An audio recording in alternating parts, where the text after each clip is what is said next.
Friends, कई बार आप कहते हैं कि आपको इंडाइजेशन रहता है, आपको ब्लोटिंग रहती है, गैस और एसिडिटी की प्रॉब्लम है।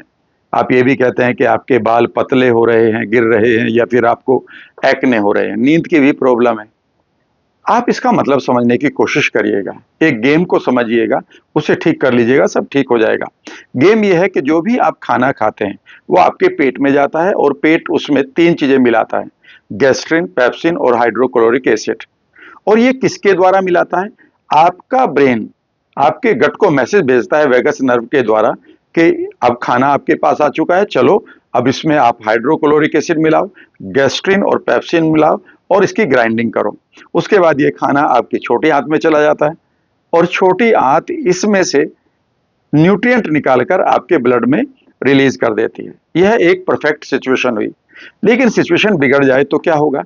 मान लेते हैं कि आपके माइंड ने आपकी वेगस नर्व से कहा कि ये इंफॉर्मेशन मेरे स्टमक को दे दो कि खाना आ चुका है, तुम तीनों के तीनों आप कह सकते हैं कि एंजाइम या एसिड्स को रिलीज करो। लेकिन ये वेगस नर्व सोचेगा थोड़ी देर के लिए कि ये टायर्ड हो चुकी है या ये बर्न आउट हो चुकी है। आपका ब्रेन ये मैसेज भेज रहा है, आपका गट पूरी तरह से ठीक है या पेट पूरी तरह से ठीक है, पर वेगस नर्व काम नहीं कर रही है।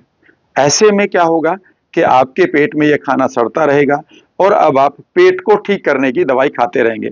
दवाई असलियत में आपको वेगस नर्व की खानी थी।